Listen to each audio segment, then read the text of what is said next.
Présidente, merci pour m'avoir accordé à nouveau la parole. Je serai brève, mais je me dois de répondre avec la plus grande clarté et fermeté face aux arguments avancés par le représentant permanent du Rwanda.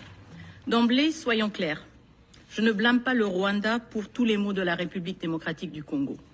Je blâme le Rwanda pour la présence illégale de ses troupes sur notre territoire, le massacre de Kishishe, le bombardement du camp de déplacés de Mugunga, le pillage systématique de nos ressources naturelles et les attaques contre les soldats de la paix des Nations Unies et de la SADC.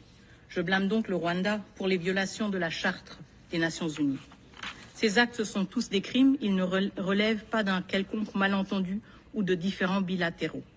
Ces faits, Madame la Présidente, ne relèvent pas de spéculation, ils sont documentés, corroborés et gravés dans les rapports des Nations Unies.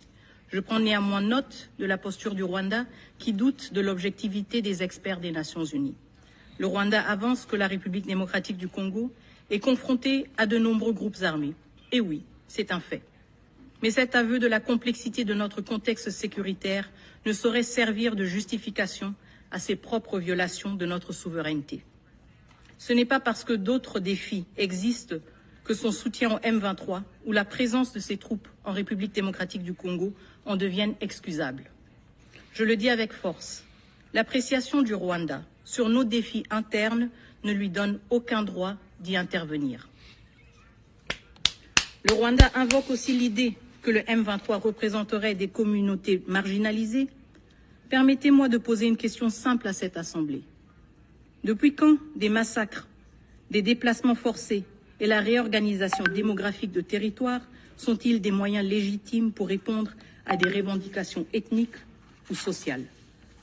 Le M23 ne défend aucune cause, il exécute une stratégie dictée par les intérêts du Rwanda.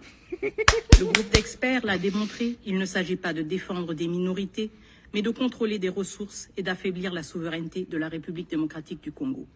Enfin, le Rwanda prétend que les mesures qu'il qualifie de défensives seraient légitimées par des propos tenus par des responsables congolais. Je rejette fermement cette allégation.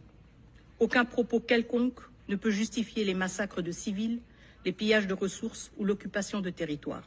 Rien, absolument rien, ne peut légitimer les crimes de guerre, les crimes contre l'humanité ou la violation de la Charte des Nations Unies. Détrompez-vous, Monsieur le représentant. Le Rwanda n'est pas et ne sera jamais le gendarme de la région des Grands Lacs. Merci. Si le Rwanda souhaite prouver sa crédibilité